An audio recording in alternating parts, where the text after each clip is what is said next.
ये iris analysis क्या है, पूरा जो टेक ड्रिवन है ये कैसे काम करता है? एआई की टेक्नोलॉजी कैमरे की मदद से आपकी आंखों को स्कैन करेगी। Just open your eyes, widen them as much as you can. हो गया, that's all, it's done. Varun Wadhwa. मेरे राज खुलने वाले लग रहा है। ठीक है, इसमें लिखा हुआ है you have a tendency to experience. तो ये आपकी वीकनेस की कैटेगरीज में आती हैं। You can take sports as a hobby, लेकिन स्पोर्ट्स में करियर बनाना it is not recommended for. थोड़ा सा ऑफेंड हो जाएंगे बहुत सारे लोग, बट बहुत सारे एस्ट्रोलॉजर्स भी नहीं बता पाए इतना कर।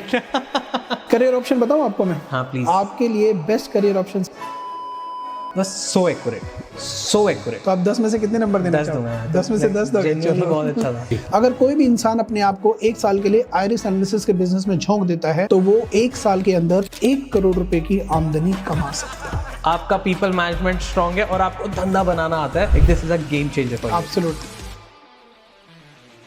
इंडिया में हर साल करीब 10,000 से भी ज्यादा स्टूडेंट सुसाइड कमिट करते हैं। पेरेंट्स की high expectation is the biggest reason behind all this suicides. मैं अपनी बात को 2 सिंपल एग्जांपल देके सरल तरीके से समझाना चाहूंगा। एक एग्जांपल है सचिन तेंदुलकर और दूसरा एग्जांपल है लता मंगेशकर। एकेडमिकली अगर आप इनको देखें, दे were duffer, they were failure. लेकिन यही डफर लोग जब अपने अपने फील्ड में उतरे तो इन्होंने कामयाबी की बुलंदियों को छुआ। एक बना द गॉड ऑफ क्रिकेट और दूसरी बनी स्वर साम्राज्ञी, और दोनों के दोनों भारत रत्न। पर पेरेंट्स को ये नहीं मालूम कि उनका बच्चा किस फील्ड का सचिन तेंदुलकर बन सकता है, उनकी बच्ची किस फील्ड की लता मंगेशकर बन सकती है। और पेरेंट्स की इसी प्रॉब्लम को सॉल्व करता है हमारा ये साइंटिफिक असेसमेंट जिसका नाम है आइरिस एनालिसिस। बच्चे जो 18 साल से कम उम्र के लिए, उनके लिए इसका फायदा सबसे ज्यादा होगा। Reason is very simple. तो ये आपको बताएगा कि आपके ब्रेन का प्रेफर्ड लर्निंग स्टाइल क्या है, कि आपका ब्रेन चीजों को देख के सीखता है, सुन के सीखता है या करके सीखता है, ताकि आप बच्चे को उसी तरीके से पढ़ा सके। आपने एक बहुत सॉलिड इंट्रो देखा और अब बहुत सॉलिड पॉडकास्ट देखने जा रहे हैं, पर इन दोनों ट्रांजेक्ट के बीच में एक छोटी सी रिक्वेस्ट, प्लीज सब्सक्राइब कर दीजिए, बिकॉज आपके लिए एब्सोल्युटली फ्री है, बट हमारे को बहुत अच्छे गेस्ट लाने में ये बहुत मदद करता है। जितने ज्यादा सब्सक्राइबर होते हैं उतनी जल्दी गेस्ट यस करते हैं पॉडकास्ट पे आने के। थोड़ी सी मदद कीजिए। अगर आपको डॉन टॉक्स पसंद आ रहा है तो सब्सक्राइब कर दीजिए। That's it. हम आपके लिए ऐसा कंटेंट लाते रहेंगे। Enjoy this. आज के इस अडॉन टॉक्स हिंदी पॉडकास्ट एपिसोड में हम आपके जितने भी कमेंट्स आते हैं आज उन सब की बातें करने वाले हैं। हर एक व्यूअर की बातें करने वाले हैं, बिकॉज आप सबके पास आपकी आंखें हैं। आपके पास may be date of birth ना हो, आपके पास may be time of birth ना हो, आपके पास मे बी बहुत सारी इंफॉर्मेशन ना हो, या फिर कोई एक बहुत अच्छा एस्ट्रोलॉजर आपके पास ना हो। हमारे चैनल पे बहुत सारे अच्छे आते हैं, बट सबके साथ आपकी एनर्जी मैच ना होती हो। बट आपकी आंखों की एनर्जी, आपकी आइरिस, आपकी सारी चीज़ें बता देती है आपके बारे में। वी हैव, और यहाँ पे कोई सुपरफिशियल बातें नहीं होंगी, यहाँ पे टेक ड्रिवन साइंटिफिक बातें होंगी, क्योंकि आज के गेस्ट ही कुछ ऐसे हैं।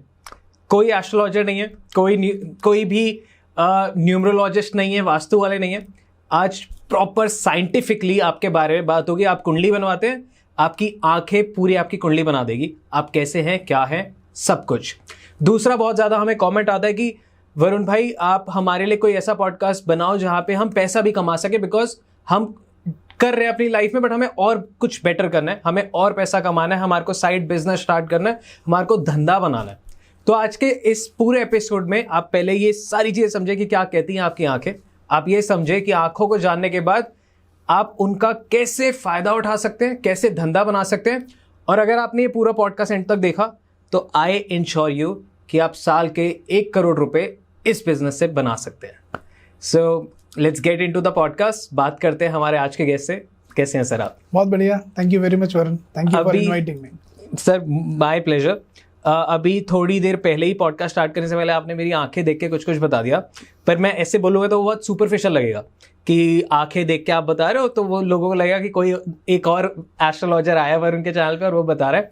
But please give us your background, क्योंकि आपका बैकग्राउंड कोई एस्ट्रोलॉजी और ये सब से लिंक नहीं है। सो आई वांट कि आप पहले एक बार बैकग्राउंड दीजिए, अपने बारे में बताइए, then I will start the podcast. Sure, thank you very much. सबसे पहले तो मैं आपका धन्यवाद देना चाहूँगा, आपकी पूरी टीम का धन्यवाद देना चाहूँगा कि आपने मुझे अपने चैनल पे इनवाइट किया, उसके लिए आपका बहुत बहुत शुक्रिया, बहुत बहुत आभार। राइट, उसके बाद मेरे बारे में बताने के लिए कोई बहुत बड़ी ग्लोरीफाइड स्टोरी नहीं है। I am not a popular face like you. अभी बन जाओगे सर आप। ओके, फिर भी एक छोटा सा परिचय मैं आपको और आपकी ऑडियंस को दे दूंगा। मेरा नाम डॉक्टर संजय गौतम है। मैं बेसिकली दिल्ली का ही रहने वाला हूँ और पिछले करीब 14 साल से मैं ब्रेन, माइंड और साइकोलॉजी की फील्ड में ही काम कर रहा हूँ। ओके, राइट, तो ये मेरा एक ब्रीफ इंट्रोडक्शन है, that's all. Right, so brain, mind, psychology क्या कहती है एक इंसान के बारे में ये हम जानते हैं, बट वाई जस्ट आइरिस? आप बॉडी से भी पता कर सकते थे, आप किसी के सामने बात करने से भी पता कर सकते थे, बट उससे पहले आप आइरिस समझाइए कि आइरिस एनालिसिस क्या है, कैसे आंखें देख के आपने ये बताया, या फिर पूरा जो टेक ड्रिवन है ये कैसे काम करता है? चलिए सी, इससे पहले कि मैं आपको आइरिस एनालिसिस का एक ब्रीफ इंट्रोडक्शन दूं, मैं आपके साथ एक ग्राउंड रियलिटी शेयर करना चाहूँगा। रियलिटी बहुत प्लेजेंट नहीं है लेकिन सच है। और गवर्नमेंट ऑफ इंडिया का एक डिपार्टमेंट है जिसको बोलते हैं NCRB, national crime record bureau. National crime record bureau, जैसे कि नाम से ही पता चलता है कि ये हमारे देश में होने वाले क्राइम का रिकॉर्ड रखता होगा, है ना। तो नेशनल क्राइम रिकॉर्ड ब्यूरो की एक रिपोर्ट है जो हर साल पब्लिश होती है, और वो रिपोर्ट ये कहती है वरुण कि इंडिया में हर साल करीब 10,000 से भी ज़्यादा स्टूडेंट्स सुसाइड कमिट करते हैं। 10,000 हर साल। ना सुनने में हो सकता है एक बहुत छोटा सा नंबर लग रहा हो, लेकिन जब आप इस नंबर को तोड़ेंगे और इसकी गहराई में उतरेंगे तो आप इस बात को रियलाइज़ करेंगे कि जितनी देर में आप अपनी फैमिली के साथ अपना डिनर ख़त्म करके उठते हैं ना, उतनी देर में देश के किसी एक कोने में एक स्टूडेंट अपना जीवन ख़त्म कर लेता है। यानी कि इंडिया में हर 1 घंटे, and to be very precise, हर 52 मिनट में, every 52 minutes 1 student is committing suicide in India. Now this is really scaring. Do you agree with this? 100%। और इसका जो सबसे बड़ा कारण है वो है पेरेंट्स की हाई एक्सपेक्टेशन। आज की डेट में हर पेरेंट्स ये एक्सपेक्ट करता है कि उसका बच्चा लाइफ में कुछ एक्स्ट्राऑर्डिनरी करे, और पेरेंट्स की बहुत ही हाई एक्सपेक्टेशंस होती हैं बच्चे की एकेडमिक परफॉर्मेंस को लेके। और इनफैक्ट आज की डेट में अगर कोई बच्चा 90% से कम मार्क्स लेकर आ जाए, जैसे अभी रिसेंटली 10th और 12th क्लास के बोर्ड के रिजल्ट्स आए हैं, तो बहुत सारे बच्चों ने बल्कि रियल लाइफ में ये एक्सपीरियंस भी किया होगा कि अगर किसी बच्चे के 90% से कम मार्क्स आ जाते हैं तो उसके पेरेंट्स उसको इस तरह से देखते हैं जैसे कि पता नहीं उसने कितना बड़ा क्राइम कर दिया, बहुत बड़ा पाप कर दिया, मतलब समाज में, सोसाइटी में पेरेंट्स की नाक कटवा दी है, ऐसा उसके साथ एक मैसेज उसको दिया जाता है, ऐसा बिहेव उसके साथ किया जाता है। तो पेरेंट्स की high expectation is the biggest reason behind all this suicides. यहाँ पे मैं ये बोलना चाहूँगा कि आपकी ऑडियंस में भी बहुत सारे पेरेंट्स हैं, तो उन सभी को मैं ये बोलना चाहूँगा कि पेरेंट्स को ये समझना है कि इस दुनिया में हर बच्चा डॉक्टर नहीं बन सकता, हर बच्चा इंजीनियर नहीं बन सकता, लेकिन हर बच्चा कुछ ना कुछ एक्स्ट्राऑर्डिनरी जरूर बन सकता है। और वो कुछ ना कुछ एक्स्ट्राऑर्डिनरी डिपेंड करता है बच्चे की प्री नेटल यूनिक एबिलिटीज़ के ऊपर। प्री नेटल यूनिक एबिलिटीज़ अब ये क्या होती हैं? तो प्री नेटल यूनिक एबिलिटीज़ हमारे ब्रेन की वो कैपेबिलिटीज़ होती हैं जिनके साथ हम इस दुनिया में पैदा हुए हैं। तो अगर पेरेंट्स अपने बच्चे की इस प्री नेटल यूनिक एबिलिटी को आइडेंटिफाई करें और अगर इसके ऊपर काम करें, तो मुझे पूरा यकीन है कि उस दुनिया में हर बच्चा अपने लाइफ में एक्स्ट्राऑर्डिनरी सक्सेस अचीव करेगा ही करेगा। मैं अपनी बात को 2 सिंपल एग्जांपल देके सरल तरीके से समझाना चाहूँगा। एक एग्जांपल है सचिन तेंदुलकर और दूसरा एग्जांपल है लता मंगेशकर। सचिन तेंदुलकर 10th क्लास में फेल हो गए थे, ये बात सबको पता है, और लता मंगेशकर जी वो अपने पूरे जीवन में वो कभी स्कूल ही नहीं गई। तो अगर इन दोनों लोगों को पढ़ाई के एंगल से देखा जाए, एकेडमिकली अगर आप इनको देखें, तो ये दोनों के दोनों नालायक, दोनों के दोनों डफर थे। मतलब एक बच्चा अगर 10th क्लास में फेल हो जाए आज की डेट में, तो पेरेंट्स क्या बोलेंगे कि यार बड़ा नालायक है, 10वीं भी पास नहीं हुई तेरे से, है ना। ये दोनों के दोनों academically they were actually weak, they were duffer, they were failure. लेकिन यही डफर लोग जब अपने अपने फील्ड में उतरे तो इन्होंने कामयाबी की बुलंदियों को छुआ। एक बना द गॉड ऑफ क्रिकेट और दूसरी बनी स्वर साम्राज्ञी, और दोनों के दोनों भारत रत्न। करेक्ट। अब आप वरुण, आप मुझे बताइए कि इस दुनिया में ऐसा कौन सा पेरेंट होगा जो ये नहीं चाहेगा कि उनका बच्चा भी सचिन तेंदुलकर या लता मंगेशकर जैसी कामयाबी हासिल करे। करेक्ट। पर पेरेंट्स को ये नहीं मालूम कि उनका बच्चा किस फील्ड का सचिन तेंदुलकर बन सकता है, उनकी बच्ची किस फील्ड की लता मंगेशकर बन सकती है। और पेरेंट्स की इसी प्रॉब्लम को सॉल्व करता है हमारा ये साइंटिफिक असेसमेंट जिसका नाम है iris analysis. Great. I guess adding on to that, तीसरे एग्जांपल मैं भी हूँ, मैं भी 10th में फेल हो गया था मैथ्स में, and I feel that emotion जो भी आप बता रहे थे ना, ये मेरी ही कहानी है, और मैं बहुत ज़्यादा इमोशनली समझ पा रहा हूँ, बिकॉज एट दैट मोमेंट जब मेरे सारे दोस्तों के बहुत अच्छे रिजल्ट आ रहे थे, 90+ ही आ रहे थे, मेरा कंपार्टमेंट लिखे हुआ आया था, उसमें ना x स्टार लिखे हुए आए थे मैथ्स के आगे, और री एग्ज़ाम होना था। तो मेरे को पता है कि वो वाला जो एक जोन होता है ना, वो एक बच्चे के लिए बहुत ज़्यादा हैवी होता है। मैंने उस टाइम पे, वो मेरे को पता था कि मैं मैथ्स में नहीं परफॉर्म कर पाऊंगा, तो मैंने बोला था कि मेरे को ना ऑल्टरनेटिव सब्जेक्ट दे दीजिए। तो मम्मा ने कहा नहीं कि मैथ्स कर, मैथ्स बहुत इंपॉर्टेंट है लाइफ में, ये है वो है। एंड मैंने ज़बरदस्ती करी, एग्ज़ाम में पास भी हुआ, बट वो जो कंपार्टमेंट का मेरे पास 20-25 दिन का जो टाइम था ना, वो मेरी लाइफ का ना एकदम हेल मोमेंट था। और सिर्फ मेरा ही नहीं, आई गेस वो घर में पूरा ना वातावरण ही ऐसा हो गया था कि लाइक दे डोंट वांट कि मैं परेशान हूँ, वो माँ बाप हैं, वो नहीं चाहते, बट वो पूरा माहौल ही ऐसा बन जाता है कि वो भी परेशान है कि यार हमारे भी नाक कटवा दी इसने, फिर समाज में बाकी लोग फ़ोन करके पूछा अरे वरुण का रिजल्ट क्या आया, फिर वो एक पूरा वो माहौल ख़राब हो जाता है ना।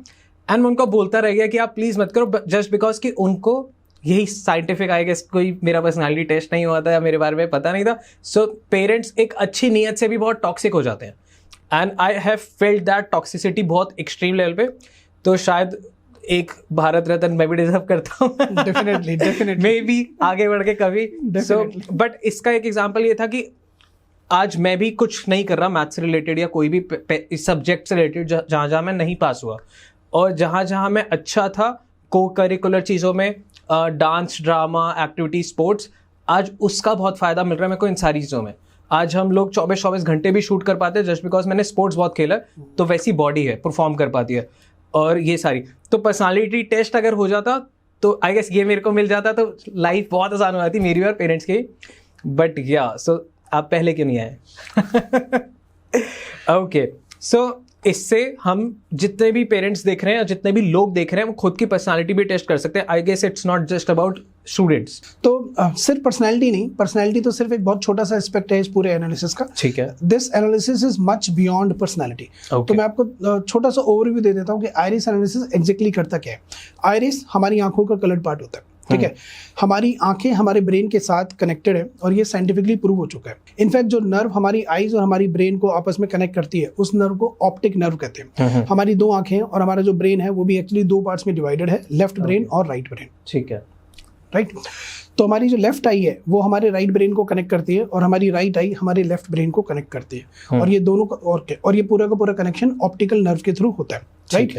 आइरिस एनालिसिस, आइरिस क्या है? आइरिस हमारी आंखों का कलर्ड पार्ट है, जो कि हमारी सर्कुलर शेप की जो आइरिस होती है, जो आंखों का कलर होता है उसको आइरिस कहते हैं। जैसे कुछ लोगों की आंखों का कलर ब्राउन है, किसी का ग्रे है, किसी का ब्लू है, तो ये जो आंखों का कलर है ये बेसिकली आइरिस है। आइरिस एनालिसिस में इस आइरिस का एनालिसिस होता है, इस आइरिस की स्टडी होती है। But sorry cutting you in between, जैसे मेरा अगर सपोजिंगली कलर है ब्राउन सपोजिंगली या लाइट ब्राउन, तो ऐसे 10 लोगों का भी यही सेम कलर होगा, तो हम सब सेम तो नहीं हो सकते। हाँ, लेकिन सिर्फ कलर की बात नहीं हो रही है। Colour is just 5% of the overall analysis. So हम ये पूरी आई बॉल को एनालाइज कर रहे हैं? नहीं, मैं वही समझाने की कोशिश कर रहा हूँ आपको कि हमारी आंखों का जो कलर पार्ट है उसको आइरिस कहते हैं। अभी जो आइरिस है ये सर्कुलर शेप में होता है। आप इस सर्कुलर आइरिस को एक सर्कुलर वॉल क्लॉक के साथ कंपेयर कर सकते हो। ठीक है, सपोज कीजिए कि आपके सामने एक सर्कुलर वॉल क्लॉक है और उस सर्कुलर वॉल क्लॉक में 11:05 हो रखे हैं। तो जब घड़ी में 11:05 होते हैं तो दोनों सुइयों के बीच में जो एंगल बनता है वो एंगल बनता है 60 डिग्री का।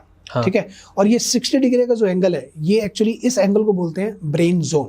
मैं आपकी ऑडियंस के साथ ये चार्ट शेयर कर रहा हूँ, तो आपके एडिटर से रिक्वेस्ट है कि ये चार्ट इस वक्त स्क्रीन पे दिखाएं ताकि हम अपनी ऑडियंस को सिंपल तरीके से समझा सकें कि आइरिस और ब्रेन किस तरह से आपस में कनेक्टेड है। तो ये जो 11:05 का ये जो जोन है ये होता है ब्रेन जोन, और आइरिस एनालिसिस में इस ब्रेन जोन का ही डिटेल एनालिसिस होता है।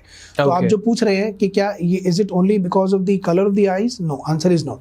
आंख का रंग, आंखों का जो कलर है वो तो सिर्फ 5% रोल प्ले करता है, बाकी का 95% रोल प्ले करता है आपका ये आइरिस का स्ट्रक्चर, इसके अलग अलग पॉइंट्स, इसका ये जो पूरा का पूरा ब्रेन जोन है ये। बहुत माइनर चीजों के हिसाब से वो निकल रहा है। 100%। तो आइरिस एनालिसिस में इस ब्रेन जोन का एनालिसिस होता है, और एनालिसिस होने के बाद एक डिटेल रिपोर्ट तैयार होती है जिसमें करीब 61 पेजेस होते हैं। 61 पेजेस, और वो 61 पेजेस की रिपोर्ट वरुण किसी भी इंसान के ब्रेन का न्यूरोलॉजिकल स्ट्रक्चर बताती है। न्यूरोलॉजिकल स्ट्रक्चर ब्रेन में, मैं थोड़ा सा साइंटिफिक भाषा का इस्तेमाल करता हूँ यहाँ पे और आपकी ऑडियंस को और आपको समझाने की कोशिश करता हूँ। हमारा ब्रेन एक्चुअली 2 पार्ट्स में डिवाइडेड है, लेफ्ट ब्रेन और राइट ब्रेन। ठीक है, लेफ्ट ब्रेन में 5 अलग अलग कंपोनेंट्स होते हैं जिनको बोलते हैं ब्रेन लोब, और राइट ब्रेन में भी 5 अलग अलग कंपोनेंट होते हैं जिनको बोलते हैं ब्रेन लोब। तो 5 ब्रेन लोब हमारे लेफ्ट साइड में है और 5 ही ब्रेन लोब हमारे राइट साइड में है, राइट। तो ये टोटल 10 ब्रेन लोब होते हैं। तो जब किसी भी इंसान का जन्म होता है तो जन्म के वक्त उसके ब्रेन में 100 बिलियन न्यूरॉन्स होते हैं। अगर आप गूगल पे एक क्वेश्चन सर्च करेंगे ना, the number of neurons in the brain of a child at the time of birth, तो आपको इसका आंसर मिलेगा 100 बिलियन। तो किसी भी व्यक्ति के, किसी भी बच्चे के ब्रेन में जन्म के वक्त 100 बिलियन न्यूरॉन्स होते हैं, और ये 100 बिलियन न्यूरॉन्स उसके ब्रेन के जो 10 लोब होते हैं इसमें डिस्ट्रीब्यूटेड होते हैं। ठीक है। Wow. और हर ब्रेन लोब का एक स्पेसिफिक फंक्शन है। जैसे आपने बोला कि आप ड्रामा में, एक्टिंग में बहुत अच्छे थे, तो ये एक पर्टिकुलर ब्रेन लोब का काम है। आपने बोला कि आप स्पोर्ट्स में बहुत अच्छे थे, ये एक दूसरे ब्रेन लोब का काम है। अगर आप बोलते हो कि मैं लैंग्वेज में बहुत अच्छा था, तो ये एक तीसरे ब्रेन लोब का काम है। अगर आप बोलते हो कि मैं डांस में या म्यूजिक में बहुत अच्छा था, ये चौथे ब्रेन लोब का काम है। तो हर ब्रेन लोब के अलग अलग फंक्शंस है, प्री डिफाइंड है। और कितने सारे हैं? 10 लोब हैं, 10 ब्रेन लोब हैं, ठीक है। तो ये एनालिसिस आपको क्लियरली बताता है कि वो जो 100 बिलियन न्यूरॉन्स है ना, वो आपके इन 10 ब्रेन लोब्स में किस तरह से डिस्ट्रीब्यूटेड है। इसको बोलते हैं neuron distribution in the brain. तो अगर हमें ये पता चल जाए कि हमारे कौन से ब्रेन लोब में कितने न्यूरॉन्स हैं, हमारा कौन सा ब्रेन लोब स्ट्रांग है, कौन सा एवरेज है और कौन सा वीक है, तो जो स्ट्रांग लोब है उससे होने वाली जितनी भी एक्टिविटीज अगर आप करेंगे तो आप कम मेहनत करके लाइफ में एक्स्ट्राऑर्डिनरी सक्सेस अचीव करेंगे। ऑन द अदर साइड, अगर आप अपने वीक लोब को पकड़ते हैं, जो पहले से बेचारा वीक है, जिसमें कम न्यूरॉन्स हैं, और अगर उस पे काम करते हो, उस पे आप रात दिन काम करते रहो, तो भी weak area, it can either become an average area और above average area. It can never become the area of excellence, right? जो लता मंगेशकर और सचिन एब्सोल्युटली, एब्सोल्युटली। तो ये एनालिसिस आपको पूरा का पूरा 61 पेजेस की डिटेल रिपोर्ट तैयार करके आपको चंद मिनट में आपके सामने प्रेजेंट कर देते हैं। राइट, एंड आई गेस ये सभी कर सकते हैं, not just about students, but students को कर लेंगे तो करियर चॉइस बहुत अच्छा बेटर मिल सकता है। हाँ, कौन कौन कर सकता है? ऑब्वियसली 0 to 100 एनीबॉडी, कोई भी व्यक्ति इस एनालिसिस को कर सकता है। इसका कोई एज लिमिट नहीं है, राइट? लेकिन हाँ, इसका जो सबसे ज़्यादा फायदा है वो बेसिकली बच्चों के लिए है। बच्चे जो 18 साल से कम उम्र के लिए, उनके लिए इसका फायदा सबसे ज़्यादा होगा। रीजन इज वेरी सिंपल कि एक तो उनका जो ब्रेन है वो ग्रोइंग स्टेज में है। आप शुरू से एक डिसीजन ले सकते हैं कि आपके बच्चे के ब्रेन के स्ट्रक्चर के हिसाब से उसके लिए कौन सा पाथ सही है और कौन सा पाथ सही नहीं है। So you can give him the right direction. जैसा आपने बताया कि ग्रोइंग ब्रेन होता है, तो सपोजिंगली अगर किसी की, जब पेरेंट्स ने किसी के 5 साल के उम्र के बच्चे का ये एनालाइज किया, उसके बाद उसी बच्चे का अगर 5 साल बात करते हैं और 5 साल बात करते हैं, 5 पे 10 पर 15 साल पे करते हैं, तो क्या रिपोर्ट्स में फर्क आएगा? ओके, रिपोर्ट में फर्क नहीं आएगा, रिपोर्ट एग्जैक्टली सेम होगी। पर जब मैंने बोला ग्रोइंग ब्रेन है, तो उसका क्या मतलब है कि ब्रेन फिजिकली ग्रो कर रहा है। हाँ, राइट, बिकॉज हमारी बॉडी ग्रो कर रही है, तो जैसे जैसे हमारी बॉडी ग्रो करती है वैसे वैसे हमारी बॉडी के अलग अलग जो ऑर्गन्स हैं वो भी ग्रो करते हैं। तो हम जब ब्रेन की ग्रोथ की बात कर रहे हैं, तो हम ब्रेन की फिजिकल ग्रोथ की बात कर रहे हैं। न्यूरॉन तो उसमें जन्म के वक्त 100 बिलियन जो भगवान ने दिए हैं वो ही रहेंगे उसमें, बल्कि over a period of time ये न्यूरॉन्स कम हो जाते हैं, क्योंकि आप अगर अपने ब्रेन के किसी एक पर्टिकुलर एरिया को यूज नहीं कर रहे हो, उससे होने वाली एक्टिविटीज परफॉर्म नहीं कर रहे हो, तो over a period of time उस लोब के जो न्यूरॉन्स हैं वो धीरे धीरे डॉर्मेंट होना शुरू हो जाएंगे। ठीक है, तो number of neurons over a period of actually कम होना शुरू हो जाते हैं, बल्कि बढ़ते नहीं। तो God has sent us on this planet with 100%, and over a period of time, एक रिसर्च ये कहती है कि जन्म के वक्त हमारे ब्रेन में 100 बिलियन न्यूरॉन्स होते हैं, और एक जो एडल्ट ग्रोन अप होते हैं उनके ब्रेन में सिर्फ 86 बिलियन न्यूरॉन्स ही रह जाते हैं। तो over a period of time हमारे ब्रेन के करीब 14 बिलियन न्यूरॉन्स, डेड तो नहीं बोलूंगा, पर वो डॉर्मेंट हो जाते हैं, इनएक्टिव हो जाते हैं। Correct. So you were born with 100%, I was born with 100%, but today we are left only 86%। कोई ऐसी एक्सरसाइज या कुछ करके हम उनको वापस से रिएक्टिवेट या कुछ बिल्कुल कर सकते हैं, बिल्कुल कर सकते हैं। आई गेस दैट्स जब वो कहते हैं मेडिटेशन करो, ये करो, वो करो। हाँ, इट डिपेंड्स कि कौन सा ब्रेन लोब इनएक्टिव हुआ है आपका। तो इससे तो ये भी पता कर सकते हैं कि मेरे लिए मेडिटेशन काम करेगी नहीं करेगी, और like everything I guess. Yes, 100% आप पता कर सकते हो कि इससे मेडिटेशन, कि आप मेडिटेशन के लिए बने हो या नहीं बने, या मेडिटेशन आपके लिए बना है या नहीं बना। यार कितना कूल है कि मतलब मैं सब कुछ ही जान सकता हूँ अपने बारे में। और सिर्फ आई गेस आपने एक फैक्टर उठाया, करियर बहुत सारे लोगों के लिए बहुत ज़्यादा हेल्पफुल है। दैट्स व्हाई यू चूजिंग कि करियर करना है, क्योंकि उसकी वजह से बहुत ज़्यादा लोग परेशान हैं, डिप्रेशन में जाते हैं, सुसाइड तक कर लेते हैं। बट आई गेस ये हर एक इंसान के लिए नीड ऑफ द आवर की, जैसे बहुत सारी हाउसवाइफ हमें देखती हैं एंड उनको करियर में कुछ करना होता है, बट दे आर कंफ्यूज कि मैं कुकिंग में जाऊं क्योंकि मैं डेली वो कर रही हूँ, मैं सिलाई बुनाई करूँ क्योंकि मेरे को वो पसंद है, या बचपन में मेरे को ये डांस करना पसंद था, गाना गाना पसंद था, या मेरे को बिजनेस करना था। तो वो भी तो ये कर सकते हैं, 100% कर सकते हैं। आई गेस इसकी audience is everybody, A to Z सभी। Actually so nice. सो ठीक है, अगर मैं बहुत लेमली आपसे पूछूं कि मैं अपनी लाइफ के कौन से पैरामीटर्स पे इस रिपोर्ट को, जैसे आपने कहा 60 पेजेस की रिपोर्ट है, अब वो 60 पेजेस में क्या क्या मिलेगा, लाइक हेडिंग वाइज या सब हेडिंग वाइज आप मेरे को बताएंगे तो ऑडियंस को और क्लियर होएगा। ठीक है, देखिए वैसे तो बहुत डिटेल रिपोर्ट आती है, 61 पेजेस बहुत ज़्यादा होते हैं, राइट, लेकिन और इसके बहुत सारे बेनिफिट्स हैं, लेकिन जो इसमें जो कोर पॉइंट्स हैं, जो मेन की पॉइंट्स हैं, वो मैं आपके साथ शेयर कर देता हूँ। सबसे पहले ये रिपोर्ट आपको बताएगी आपके ब्रेन की इनबॉर्न पर्सनैलिटी। ठीक है, आपकी पर्सनैलिटी क्या है, आप एंग्री यंग मैन हो, आप बहुत इमोशनल हो, आप एनालिटिकल हो, कि आप एग्जैक्टली क्या हो, तो आपकी पर्सनैलिटी बताएगी ये, और उस पर्सनैलिटी से जो जुड़ी हुई स्ट्रेंथ है वो बताएगी, वीकनेस बताएगी, अपॉर्चुनिटी बताएगी और थ्रेट बताएगी, जिसको हम एकेडमिक की भाषा में स्वॉट बोलते हैं, स्वॉट एनालिसिस, SWOT। तो ये स्ट्रेंथ, वीकनेस, अपॉर्चुनिटी और थ्रेट बताएगी आपकी पर्सनैलिटी की। उसके बाद जैसे मैंने आपको बोला कि आपके ब्रेन के जो 10 लोब हैं, ये उन 10 ब्रेन लोब की स्ट्रेंथ और वीकनेस बताएगी कि कौन सा लोब सबसे स्ट्रॉन्ग है, कौन सा वीक है और कौन सा एवरेज है। ठीक है, उसके बाद ये बताएगी आपके ब्रेन का लर्निंग स्टाइल क्या है। लोग 3 अलग अलग तरीके से चीज़ों को सीखते हैं वरुण। एक होता है विजुअल लर्नर, जो चीज़ों को देख के सीखता है। एक होता है ऑडिटरी लर्नर, जो चीज़ों को सुन के सीखता है। एक होता है काइनेस्थेटिक लर्नर, जो चीज़ों को प्रैक्टिकली करके सीखता है। तो ये आपको बताएगा कि आपके ब्रेन का प्रेफर्ड लर्निंग स्टाइल क्या है, कि आपका ब्रेन चीज़ों को देख के सीखता है, सुन के सीखता है या करके सीखता है। ठीक है, ताकि आप बच्चे को उसी तरीके से पढ़ा सके। जैसे आपने देखा होगा कि बहुत सारे बच्चे क्लासरूम में टीचर बच्चों को कोई लेक्चर दे रही है और वो ऑडिटरी मोड में बच्चों को पढ़ाने की कोशिश कर रही है, और जो विजुअल बच्चे हैं वो सिर्फ इस बात का वेट कर रहे हैं कि काश मैडम ब्लैक बोर्ड पे कुछ लिख दे। ठीक है, राइट। तो और कुछ जो ऑडिटरी बच्चे हैं वो क्या करते हैं, जब टीचर लिखे जा रही है वो सोचते हैं कि ये मैडम कुछ बोल क्यों नहीं रही है, सिर्फ लिखवाई जा रही है सारा। तो हर ब्रेन अलग अलग तरीके से सीखता है। कोई ब्रेन विजुअल लर्नर है, कोई ब्रेन ऑडिटरी लर्नर है, कोई ब्रेन काइनेस्थेटिक लर्नर है।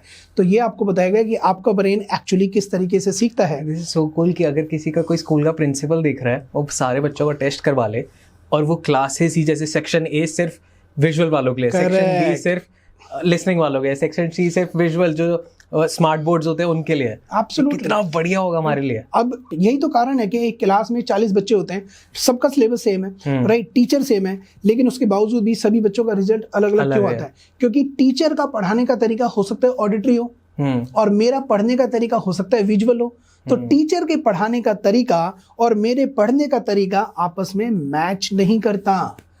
टीचर का भी तो करा सकते हैं हम, कि उनका भी करा के कि हाँ ये पढ़ाने में ये विजुअली ज्यादा अच्छा पढ़ा सकती हैं या पढ़ा सकते हैं, तो इनको सेक्शन B का टीचर बनाओ। तो विजुअल टीचर को विजुअल स्टूडेंट के साथ लिंक कर दो, और ऑडिटरी टीचर को ऑडिटरी स्टूडेंट के साथ लिंक कर दो, और काइनेस्थेटिक टीचर को काइनेस्थेटिक स्टूडेंट के साथ लिंक कर दो। तो ये अगला बेनिफिट है इस एनालिसिस का। तो ये आपको बताएगा कि आपका ब्रेन किस तरीके से चीजों को सीखता है। उसके बाद ये बताएगा, अभी 10th क्लास के रिजल्ट्स आए हैं रिसेंटली, तो 10th क्लास के बाद बच्चे के सामने सबसे बड़ी दुविधा होती है साइंस, कॉमर्स या आर्ट्स। एग्जैक्टली, ठीक है। ये मैं तो देखो फेल हुआ था, तो मेरे को ह्यूमैनिटीज में फेंका गया था। ओके, ठीक है। तो साइंस, कॉमर्स या आर्ट्स, तो ये एनालिसिस क्लियरली आपको बताएगा कि आपके ब्रेन के हिसाब से आप साइंस के लिए सूटेबल हैं, कॉमर्स के लिए सूटेबल हैं या आर्ट्स के लिए सूटेबल हैं। उसके बाद ये आपको बताएगा एक्स्ट्रा करिकुलर एक्टिविटीज, आपको स्विमिंग में जाना चाहिए, पेंटिंग में जाना चाहिए, ड्राइंग में जाना चाहिए, आपको म्यूजिक में जाना चाहिए, किस चीज में जाना चाहिए अकॉर्डिंग टू योर ब्रेन। आपके ब्रेन के लिए बेस्ट एक्स्ट्रा करिकुलर एक्टिविटीज कौन कौन सी हैं, ये आपको ये बताएगा। उसके बाद ये आपको बताएगा आपके ब्रेन का इंटेलिजेंस लेवल क्या है, जिसको IQ बोलते हैं। IQ, EQ, इमोशनल क्वेश्चन, जो IQ से भी ज्यादा इंपॉर्टेंट है, EQ। उसके बाद ये आपको बताएगा आपके ब्रेन का क्रिएटिविटी एबिलिटीज क्या है। उसके बाद ये आपको बताएगा आपके ब्रेन की प्रेशर हैंडलिंग एबिलिटीज क्या है। बहुत सारे बच्चे प्रेशर हैंडल नहीं कर पाते, डिफिकल्ट सिचुएशन में वो फिजिकली और मेंटली ब्रेक हो जाते हैं, और जब बच्चा मेंटली ब्रेक हो जाता है ना, तो फिर वो सीवियर स्टेप्स उठाता है।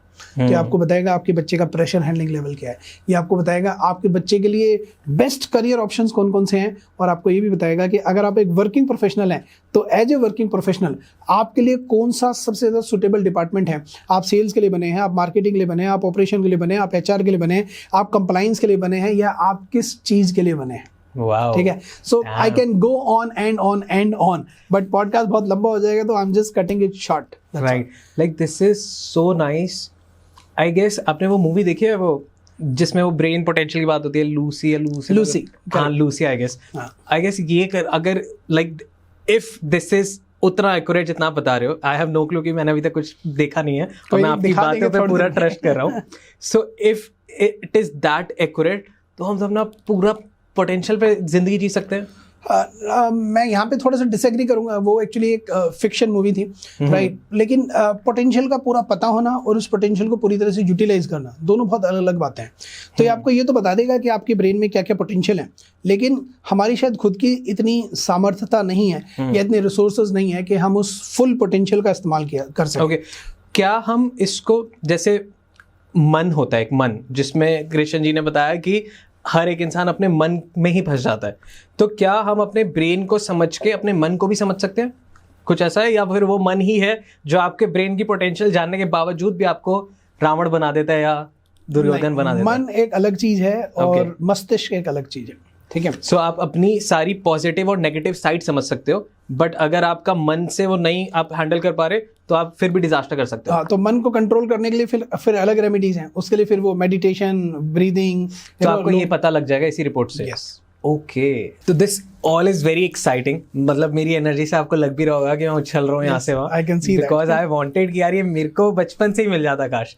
बट या सो ये कैसे होता है, होता कैसे है एग्जैक्टली कि आप जैसे दिस साउंड वेरी ऐसे टेक्निकल तो है ही, बट बहुत मेडिकल वाली चीज़ भी है, क्योंकि न्यूरो साइंस, ब्रेन, ये सब आप बातें कर रहे हैं और मैं ह्यूमैनिटीज़ वाला, मेरे सब सर के ऊपर से जाता है। तो क्या हमें इस रिपोर्ट के लिए कहीं लैब में जाना पड़ता है या कुछ नियम है, क्या कुछ देना होता है? ये हो कैसे, like how is it working? चलो, तो वरुण मजे की बात मैं आपको बताता हूँ कि अगर किसी को अपना आयरिस एनालिसिस कराना है तो ये आयरिस एनालिसिस करने के लिए या करवाने के लिए किसी भी इंसान को ना तो किसी सेंटर में विजिट करना है, ना उसे कोई डिवाइस चाहिए, ना उसे किसी टेक्निकल बंदे की ज़रूरत है, किसी भी चीज़ की ज़रूरत नहीं है। इंसान घर बैठे बैठे, अपने सोफे पे बैठे बैठे, अपने ड्राइंग रूम में बैठे बैठे, बेडरूम में बैठे बैठे, मात्र 2 या 3 मिनट में अपने लैपटॉप या मोबाइल की मदद से अपना आयरिस एनालिसिस खुद ब खुद कर सकता है।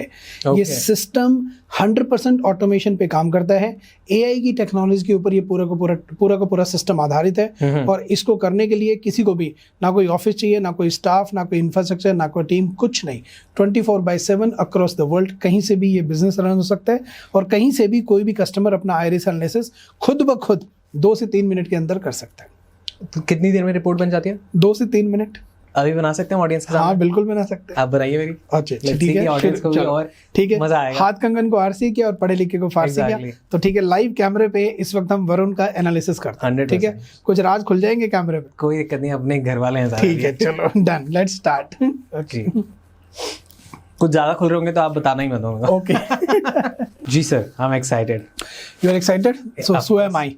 तो शुरू करते हैं। तो मैंने इस वक्त अपना लैपटॉप आपके सामने खोल लिया है और लैपटॉप पे ये हमारा लैंडिंग पेज है जहाँ से रिपोर्ट जनरेट होती है, ठीक है। तो यहाँ पे स्क्रीन पे सबसे ऊपर राइट टॉप कॉर्नर में एक बटन है, जनरेट एनालिसिस, ये कहते हैं। तो मैंने इस जनरेट एनालिसिस पे क्लिक किया तो ये सबसे पहले जो फर्स्ट विंडो आती है जहाँ पे हमें सबसे पहले अपना कंट्री चूज करना होता है, क्योंकि ये ग्लोबल बिजनेस है तो पूरे 200 कंट्रीज में ये बिजनेस कहीं से भी रन हो सकता है। तो यहाँ पे पूरे 200 कंट्रीज की लिस्ट है, तो सबसे पहले अपना कंट्री चूज करना है अपने को। तो वी आर फ्रॉम इंडिया, तो मैंने इंडिया का फ्लैग डाल दिया। उसके बाद मोबाइल नंबर, कस्टमर अपना मोबाइल नंबर डालता है और अपना ईमेल आईडी डालता है, ठीक है, राइट। तो मैंने फ़ोन नंबर डाल दिया, मैंने कंट्री चूज़ कर दिया, फ़ोन नंबर डाल दिया, ईमेल आईडी डाल दिया। अब मैं इसको सबमिट करूंगा और जैसे ही मैं इसको सबमिट करूंगा तो मेरे लैपटॉप का कैमरा एक्टिवेट हो जाएगा और उस कैमरे के पीछे AI की टेक्नोलॉजी काम करती है, ठीक है। और वो AI की टेक्नोलॉजी कैमरे की मदद से आपकी आंखों को स्कैन करेगी और फिर हम आगे बढ़ जाएंगे, ठीक है। नाइस। तो मैं आगे बढ़ने से पहले इसको मैं सबमिट बटन करता हूँ और कैमरा में आपके, इनफैक्ट मैं आप ही की तरफ लैपटॉप टर्न करूंगा और आपको रिक्वेस्ट करूंगा कि आप इस सबमिट बटन पे क्लिक कर दीजिए और उसके बाद आप कैमरे में देखिए, कैमरा अपने आप एक्टिवेट हो जाएगा। डन। अब आप बस स्क्रीन पे देखते रहिए, धीरे धीरे कैमरा एक्टिवेट हो जाएगा। कैमरा खुल गया। आंखें अपनी बड़ी कीजिए। आई बॉल हिलाऊं तो नहीं? नहीं, आंखें बड़ी कीजिए, जस्ट ओपन योर आईज। क्या आ रहा है स्क्रीन पे? अभी तो इंस्ट्रक्शन आ गया। हाँ, just open your eyes. Scan कर रहा है। आंखें खोलिए, आप बड़ी कीजिए आंखें थोड़ा, हाँ नजदीक में आ जाइए। Just open your eyes, widen them as much as you can. हो गया, right, that's all, it's done, right. अब आप देख सकते हैं कि कितनी देर लगी, मुश्किल से 3, 4, 5 सेकंड, राइट। और आपने देखा होगा स्क्रीन पे जब आपकी आंखें प्रॉपर ओपन नहीं थी तो वो रेड कलर के हाइलाइट्स दिखा रहा होगा आपको, और जैसे ही आपने अपनी आंखें प्रॉपर ओपन करी और नजदीक में आप आ गए, सो दैट मींस नाउ पहले आपकी आंखें रीडेबल नहीं थी, स्कैनेबल नहीं थी, लेकिन जब आपने उनको प्रॉपरली ओपन किया और आप लाइट में आए तो वो रीडेबल हो गई, स्कैनेबल हो गई और वो ग्रीन हाइलाइट्स हो गए। जो रेड हाइलाइट्स थे वो ग्रीन हाइलाइट्स में परफेक्ट टू क्लिक द, है ना, करेक्ट। तो वो ऑटोमेटिकली कैप्चर होता है। Red is rejection, green is acceptance, right. तो AI अपने आप रिकॉग्नाइज करता है कि भाई ये रिजेक्ट होने लायक है या ये सेलेक्ट होने लायक है। उसके बाद उसने स्कैन कर लिया, हम आगे अगले पेज पे ये आपको एक फील्ड देगा, एक फॉर्म देगा जहाँ पे मैं आपकी डिटेल भरूंगा। राइट, मेरे को नर्वसनेस और एक्साइटमेंट दोनों साथ में क्यों हो रही है? वरुण वाधवा मेरे राज खुलने वाले लग रहा है। ओके जी, Varun, I am entering your father's name mister Sunil Wadhwa. Sunil Wadhwa. Your date of birth is 24/02/1999।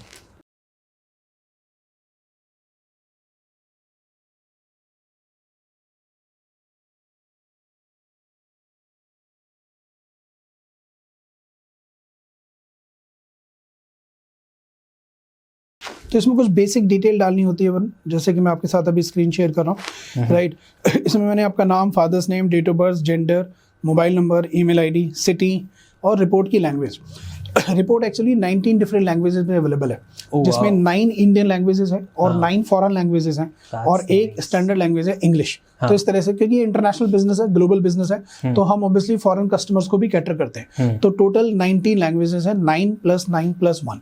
तो मैंने भी स्टैंडर्ड लैंग्वेज इंग्लिश चूज करी है। Country India, right.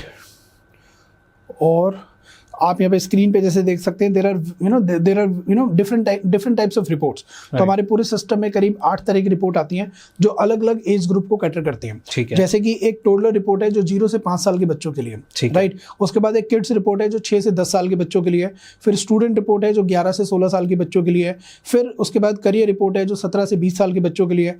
फिर उसके बाद कैंपस टू कॉर्पोरेट रिपोर्ट है जो करीब 21 से 26 साल के बच्चों के लिए है। उसके बाद कॉर्पोरेट रिपोर्ट है जो 27+ लोगों के लिए है। और फिर उसके बाद एक होल लाइफ रिपोर्ट है जो 0 to 100 कोई भी करा सकता है।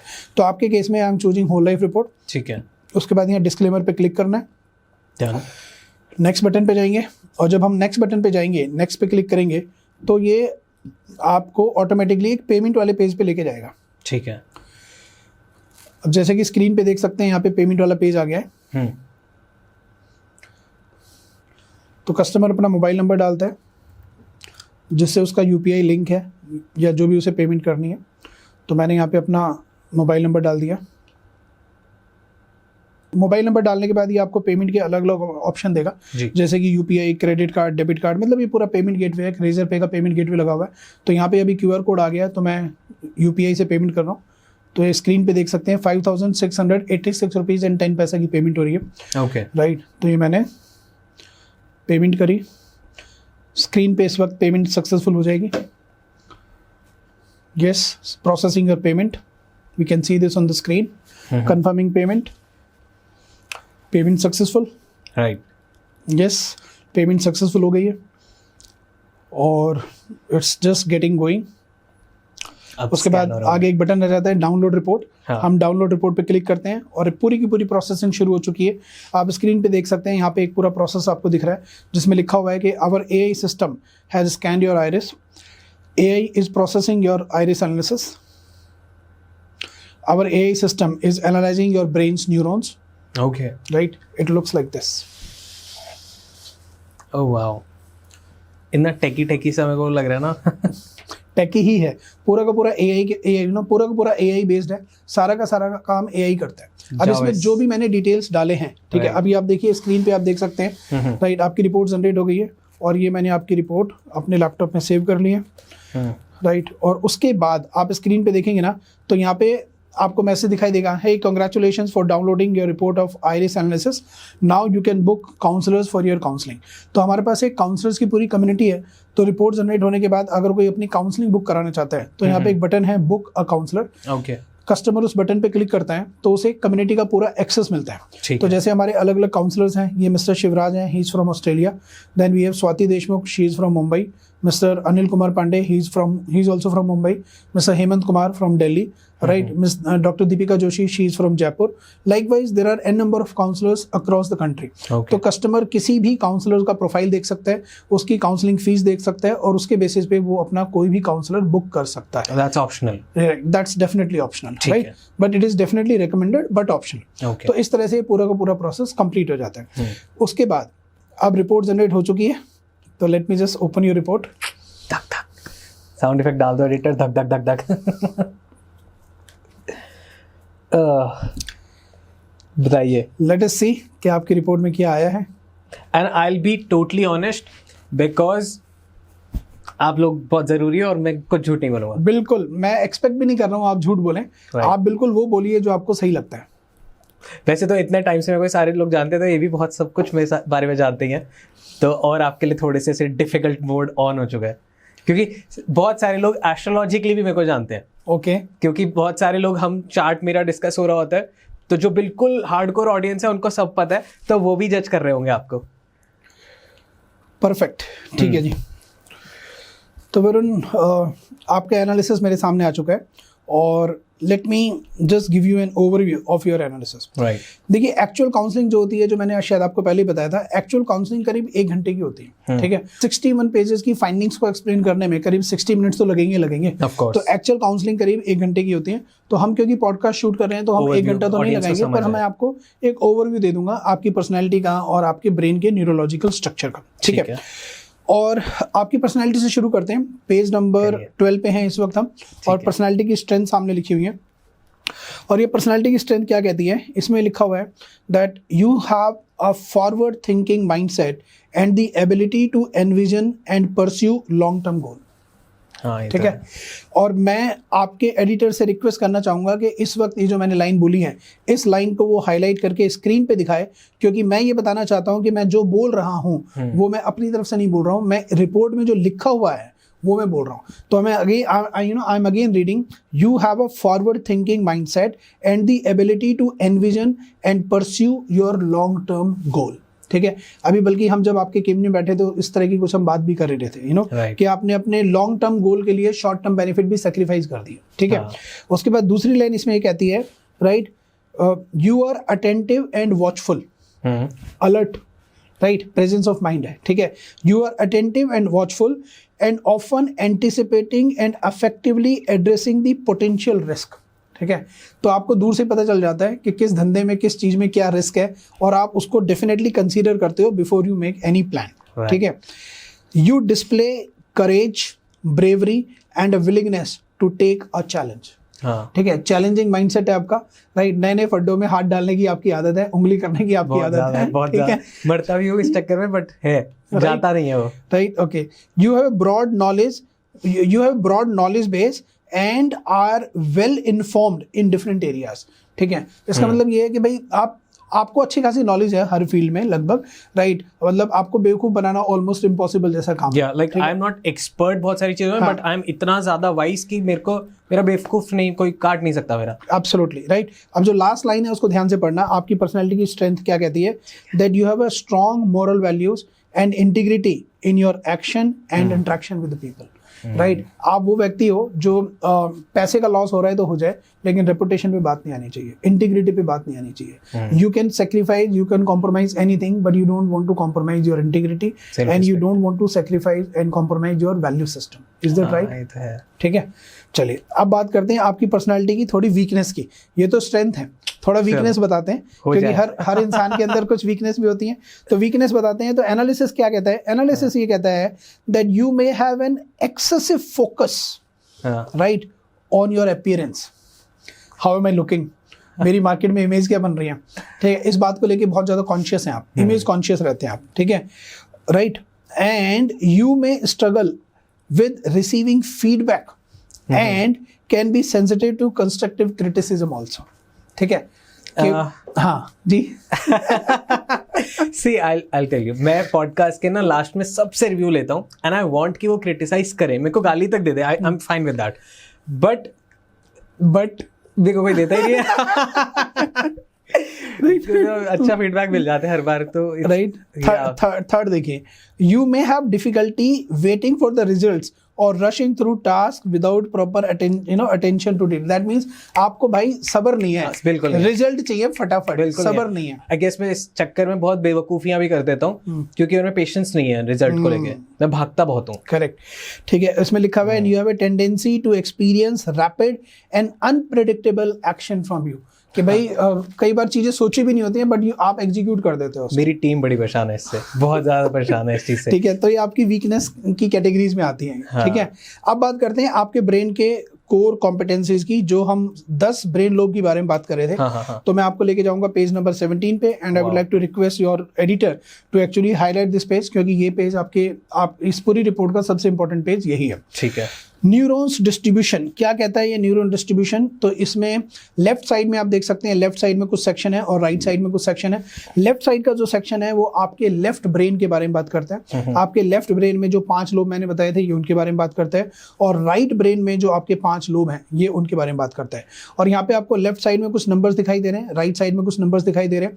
जैसे कि लेफ्ट साइड में सबसे ऊपर नंबर दिखाई दे रहा है 7.34, 10.09, राइट, उसके बाद 11.01 एंड सो ऑन।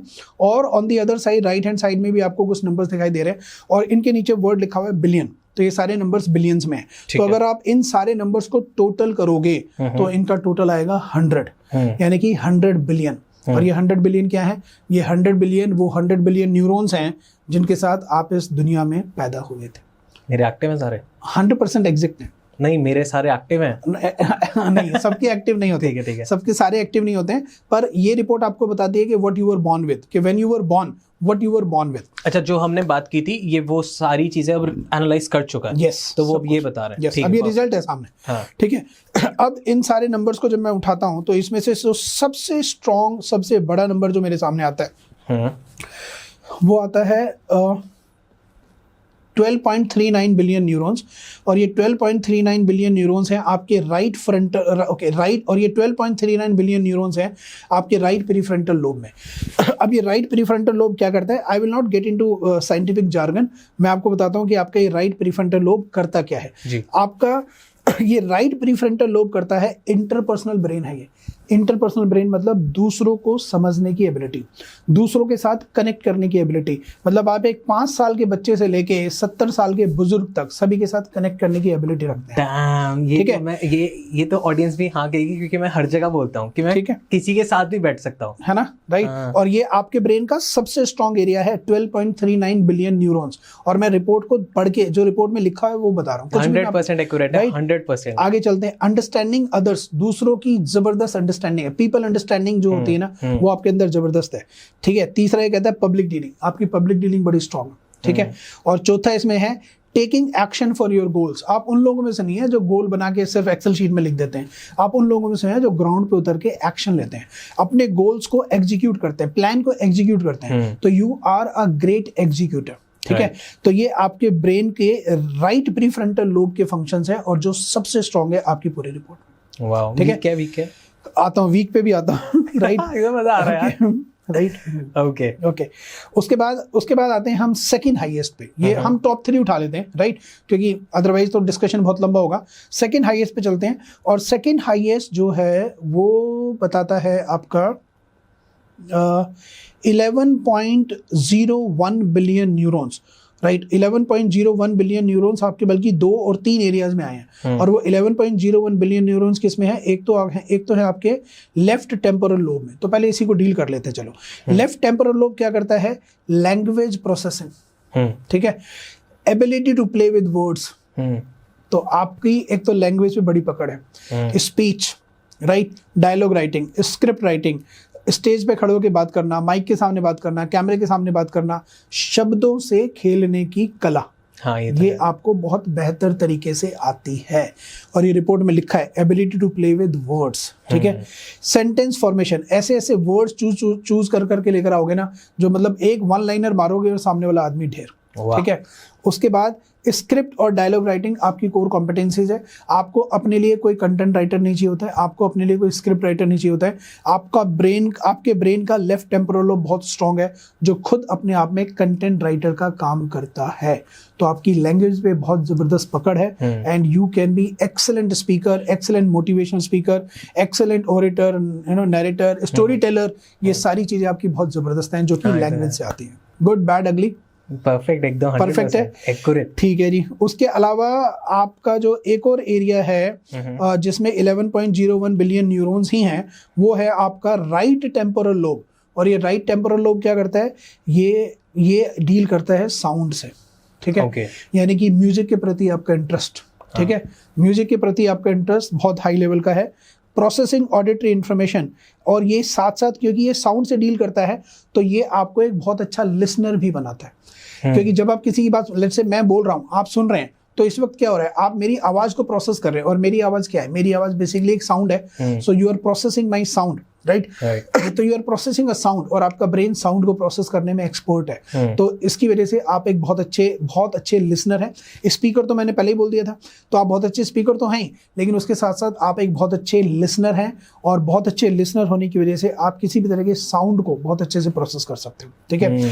मतलब पता नहीं आपको बाइक का या कार का शौक है या नहीं है, बाइक की आवाज सुन के बता दोगे कि कौन सी बाइक है, ठीक है। लोगों की आवाज, आपके ब्रेन में आवाजें स्टोर हो जाती हैं, गाने आपको रिदम समझ पाता है, हाँ, रिदम टोन समझ पाते हैं, कहाँ लो पिच रखनी है, कहाँ हाई पिच रखनी है, कौन सा आदमी किस पिच में किस टोन में बात कर रहा है, ये आपको बहुत अच्छे से समझ आती है चीजें। Also I can like voice modulation भी बहुत अच्छे से कर लेता हूँ, करेक्ट, सामने वाले के इमोशन के अकॉर्डिंग। एब्सोल्युटली। अब इसमें क्या क्या चीजें हैं देखो, मैं बताता हूँ।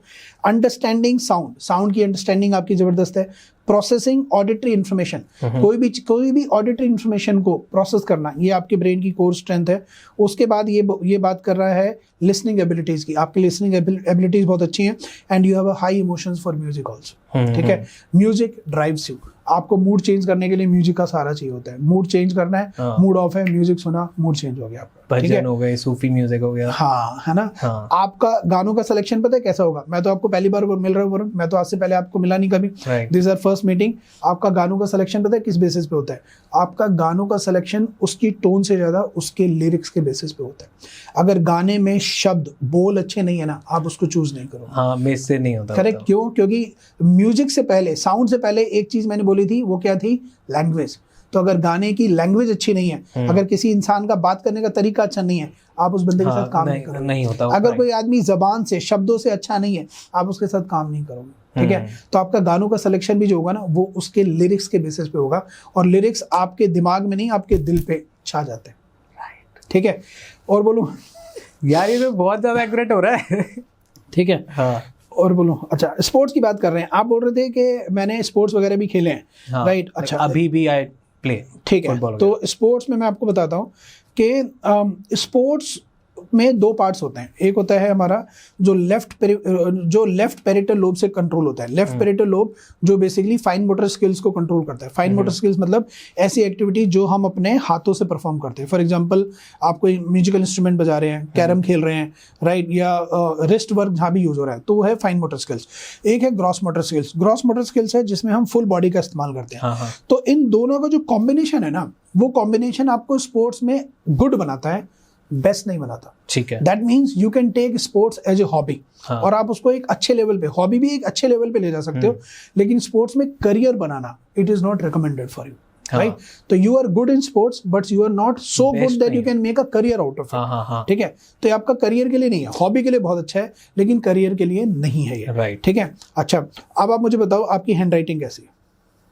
बकवास ही है मेरी। हाँ, सब बकवास है, राइट। अच्छा, ओके, उड़ती है, मतलब कि कैसी है? लाइक इट इज डिसेंट अगर मैं फोकस से लिखूं, बट मैं लिखता नहीं हूं, तो ऐसे चल ही रही है ज्यादा। और अगर लिखो तो? अगर लिखने पे हूं तो I am a very good painter, तो फिर मैं बहुत अच्छे से लिख सकता हूँ। तो ठीक है, अब मैं जिस लोब के बारे में बात कर रहा हूँ वो यही बात कर रहा है, ठीक है। लोब का नाम है लेफ्ट पेरिटल लोब जी, ठीक है। 11.01 बिलियन न्यूरॉन्स है, जो कि आपकी स्ट्रेंथ एरिया को रिप्रेजेंट करता है। और ये लोब क्या करता है? ये फाइन मोटर स्किल्स, जो कि लिखने वाला काम जो मैंने बताया वो भी, हैंड राइटिंग, आर्ट वर्क, ठीक है, art work, finger movement, hand gesture, and your ability to think differently, दूसरों से हटके सोचने की कला। तो आपका जो आर्ट वर्क है, फाइन मोटर स्किल्स है, ये बहुत जबरदस्त है। हाँ, आप लाइक अटेंशन टू डिटेल वाला, हाँ, वो है, ऑब्जर्वेशन वाला है ना, आपका बहुत स्ट्रॉन्ग है, ठीक है। आप जब स्टूडियो आए थे, जब आपने कहा था ना कि मैंने स्टूडियो से आपके बहुत इंस्पिरेशन लिया, ऑफिस से आपके, तो है कि मेरे को हर एक चीज बहुत like I am a very core absorber, कि मेरे को वो मैग्नीफाइंग ग्लास के बिना भी चीजें दिख जाती हैं, वैसा, ठीक है। तो अब आपका ये वाला लोब उठा लेते हैं, ऑब्जर्वेशन वाला। तो आपका ऑब्जर्वेशन वाला लोब है लेफ्ट ऑक्सीपिटल लोब, ये मैंने हाईलाइट कर दिया यहाँ पे। इसमें भी आपके 11.01 बिलियन न्यूरॉन्स हैं, और इसमें जो पहला वर्ड है वो मैं बता दूं, वो लिखा हुआ है ऑब्जर्वेंट ब्रेन, और ये मैंने हाईलाइट कर दिया स्क्रीन पे। आपके एडिटर से रिक्वेस्ट है कि इस वर्ड को हाईलाइट करें। ऑब्जर्वेंट ब्रेन है आपका, उसके आगे लिखा है प्रोटेक्टिंग नेचर के प्रति भी आपका लगाव है, right? Nature, you want to protect nature, you are not the one कि भाई यू नो कहीं पहाड़ों पे गए तो वहां पे जाके गंदगी मचाना शुरू कर दिया, बल्कि अगर कोई मचा भी रहा होगा तो उससे भी भिड़ जाने वाला एटीट्यूड है आपका, ठीक है, राइट? और एनवायरमेंट एंड नोटिसिंग डिटेल्स, ये भी लिखा है इसमें, राइट?